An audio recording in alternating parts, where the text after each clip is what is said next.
Mesdames, Messieurs, bonjour. Merci de participer à ce webinaire Clartan Associés. Il va durer 20 minutes.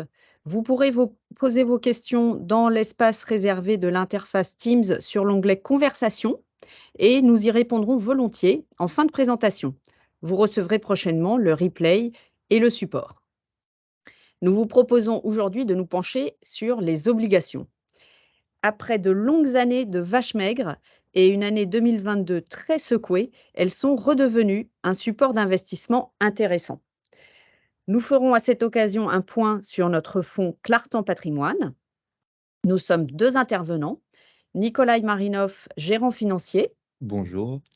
et moi-même, Elisabeth de Saint-Léger, gérant financier et associé. Nous faisons tous deux partie du comité de gestion de ce fonds.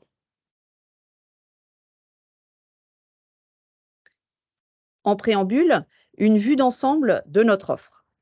Clartan Patrimoine est, avec Clartan Valeur, le fonds le plus ancien de notre gamme. Tous les deux ont 32 ans. Et vous voyez sur ce tableau les performances depuis le début de l'année, qui se tiennent bien, et les performances moyennes annuelles depuis l'origine de chacun des compartiments de la SICAV Clartan. La nouveauté, et c'est une bonne nouvelle, c'est l'obtention en octobre du label ISR français pour notre fonds Clartan Ethos ESG Europe Small et Mid Cap, qui bénéficiait déjà du label allemand FNG Siegel. Tout d'abord, penchons-nous sur le contexte en cette fin 2023. Le thème dominant depuis 2 ans sur les marchés financiers est l'inflation. Le pic de l'inflation enregistré à l'automne 2022 est derrière nous des deux côtés de l'Atlantique, du fait du recul des prix des matières premières et des intrants, l'assouplissement des tensions sur les chaînes d'approvisionnement et les effets de base. La désinflation se poursuit avec des chiffres du mois de novembre qui confirment la descente de l'inflation générale à 3% aux États-Unis et 2,4% en zone euro. L'inflation devrait donc continuer de ralentir graduellement en 2024. En zone euro, face à la forte remontée de l'inflation, la Banque centrale européenne a enclenché un rythme de relèvement de taux sans précédent dans son histoire. Ici, le taux de refinancement de la BCE, qui est passé de 0,5% mi-2022 à 4,5% un an et demi plus tard. Comme l'inflation n'est pas encore descendue à la cible de 2% et l'inflation sous-jacente est proche de 4%, cette politique monétaire devrait demeurer constante sans procéder à de nouveaux relèvements. Bien que la croissance des salaires se modère, c'est-à-dire elle n'accélère plus, elle continue de progresser, comme vous pouvez le constater sur le graphique de gauche, tout en améliorant le pouvoir d'achat réel des ménages. Même si la création d'emplois ralentit, le taux de chômage s'est stabilisé à un point bas de 6,5% en zone euro. Dans ce contexte, une première baisse du taux directeur de la BCE ne nous paraît pas imminente. Nous considérons qu'en 2024, l'industrie pourrait être un moteur pour l'économie européenne. En effet, les économies développées subissent une contraction industrielle depuis un an et demi. La fin du déstockage industriel devrait soutenir l'activité économique dans son ensemble. Sur les taux longs, les 2 dernières années ont mis fin à un long processus de repli, allant jusqu'au taux négatif pour le 10 ans allemand. Ces dernières semaines, les nouvelles données sur l'inflation ont contribué au repli des taux longs, mais ceux-ci demeurent à des niveaux enregistrés en 2009-2010. Dans cette configuration de hausse des taux souverains, les obligations des entreprises offrent à présent des rémunérations attrayantes. Vous voyez ici les taux moyens des obligations notées investment grade, c'est-à-dire les obligations de meilleure qualité, à maturité 2, 3 et 5 ans, ont progressé depuis 18 mois de 0,4 à plus de 4% durant l'automne, pour redescendre tout récemment juste au-dessous de 4%. Nous suivons de près les spreads de crédit en zone euro, à savoir l'écart de rémunération des obligations d'entreprise par rapport à des obligations souveraines, à la fois de l'investment grade en bleu et des obligations high yield dites à haut rendement de moins bonne qualité en rouge. Nous constatons depuis l'automne 2022 un soulagement global des spreads high yield induit par une hausse de l'appétit pour le risque et la modération de l'inflation des coûts des entrants pour les entreprises. Toutefois, nous privilégions dans notre stratégie les obligations investment grade car elles affichent moins de volatilité et bien entendu encourent un risque de crédit inférieur. Notre prudence est également provoquée par la remontée récente du taux de défaut du crédit à yield, ici en bleu en Europe, qui affiche un potentiel de dégradation supplémentaire vis-à-vis le durcissement des conditions de crédit. Nous allons maintenant aborder la performance et la composition de Clartan Patrimoine.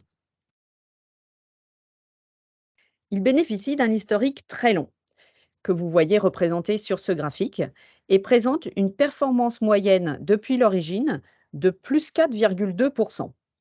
On observe aussi que le fonds a pris un nouveau souffle après la période compliquée sur les années récentes de taux bas, voire négatifs.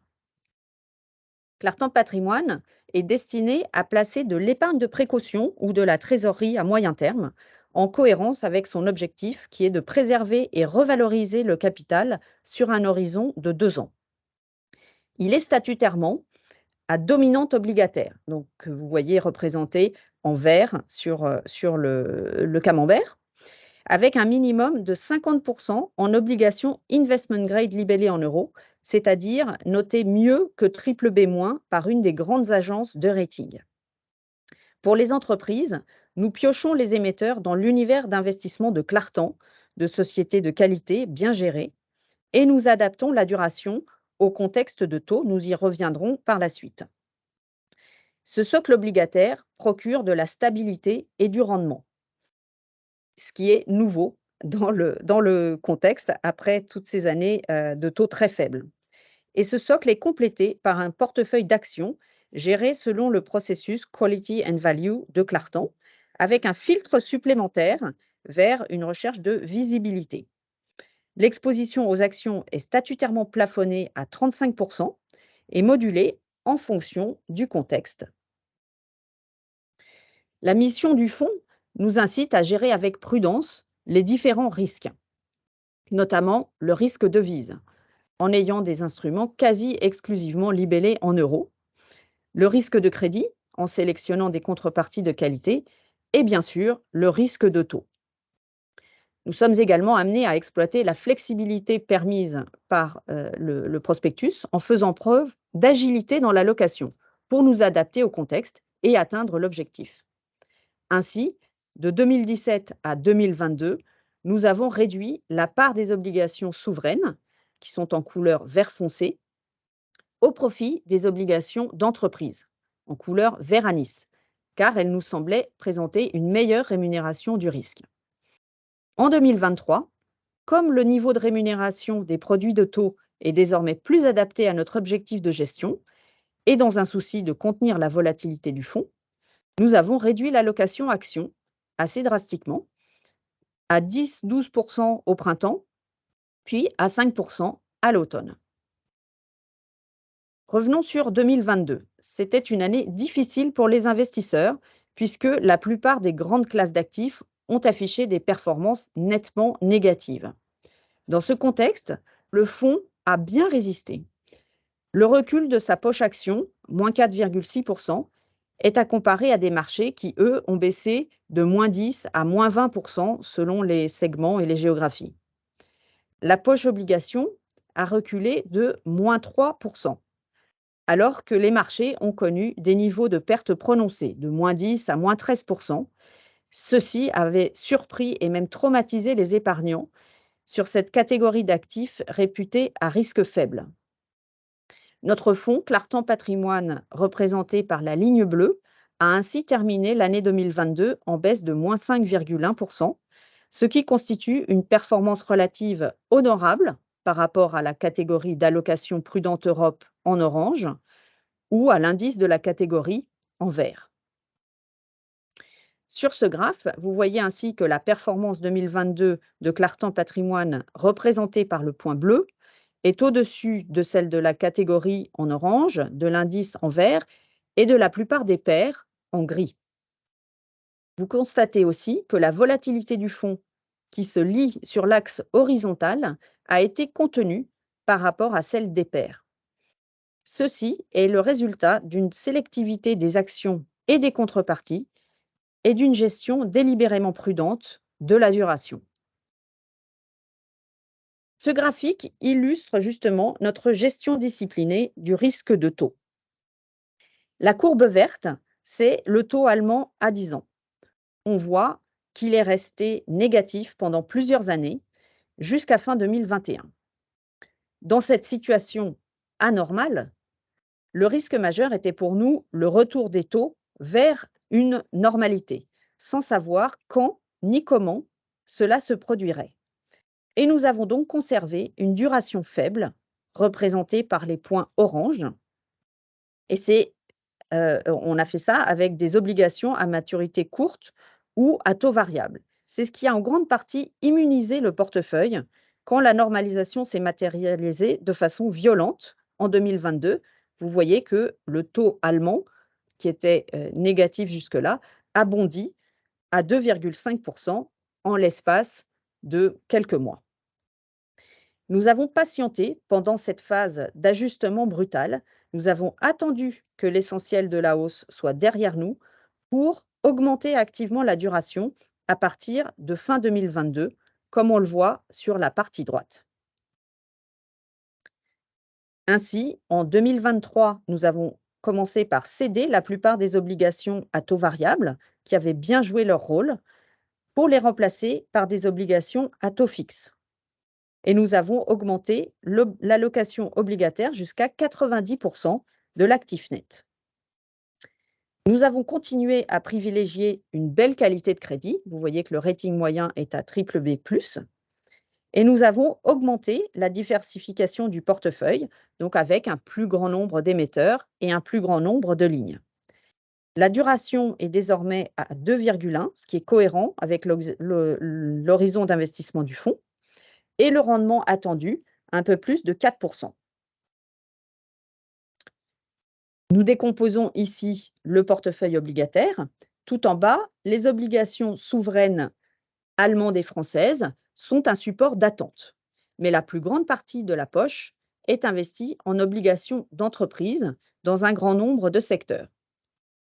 Vous reconnaissez parmi les logos des émetteurs qui sont également présents dans la gestion action d'autres compartiments de la SICAV Clartan. Et nous affichons à droite quelques statistiques pour illustrer le degré de dispersion du portefeuille.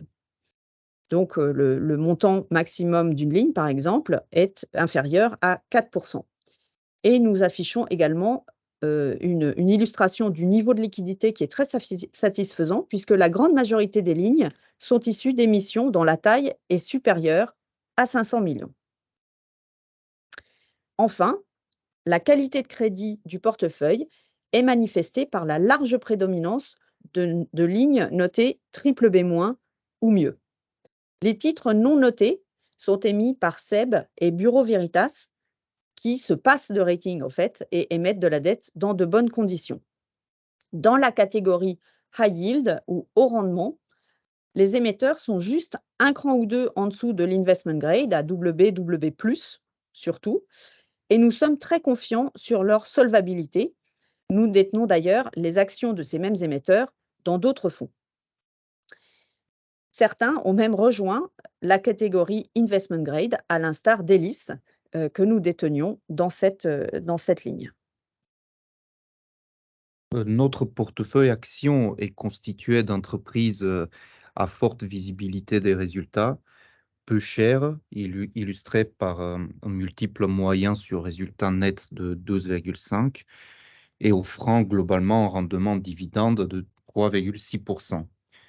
Le portefeuille a la caractéristique d'afficher une volatilité inférieure au marché boursier. Sur l'histogramme de droite est représentée la distribution de la volatilité de l'univers Stock 600, où chaque point gris correspond à une valeur cotée allant du moins volatile à gauche vers les plus volatiles à droite. Les titres de Clartin Patrimoine sont illustrés en blanc. Il en ressort que l'essentiel, la grande majorité de notre portefeuille est constitué d'actions situées à gauche de la moyenne du marché, la ligne rouge, c'est-à-dire d'une volatilité inférieure à la moyenne. Ceci est la physionomie du fonds aujourd'hui avec une dominante obligataire de 90% et 5% actions titres vifs. Nous conservons une poche d'obligations souveraines de 6% qui nous sert du support d'attente si nous observons des opportunités sur les obligations investment grade ou bien les actions. La performance depuis le début de l'année est de 5,5% avec une contribution prépondérante des actions emmagasinées durant le premier trimestre de l'année lorsque les actions étaient plus pondérées. Désormais, la poche obligataire devrait contribuer de façon régulière. Les politiques extra-financières de Clartan s'appliquent au compartiment Clartan Patrimoine avec 3 composantes: un pilier d'exclusion sectorielle et comportementale, une approche best-in-class privilégiant les entreprises les mieux notées par notre partenaire Ethos, et enfin un engagement d'exercer les droits des actionnaires via le vote et le dialogue. À fin novembre, 83% de l'actif net est investi en actions et obligations bénéficiant des meilleures catégories de notes ESG et le fonds cote 5 globes selon la cote de durabilité Morningstar. Pour récapituler, le fonds dispose d'un vaste socle obligataire dont le rendement embarqué s'élève à 4,2%, qui devrait contribuer à la régularité de la performance et limiter la volatilité. Cette base est complétée par un portefeuille d'actions de qualité versant un dividende confortable. Ainsi, on peut raisonnablement s'attendre à renouer avec une performance dans la durée en phase avec l'historique, dans une fourchette de 3 à 5% par an.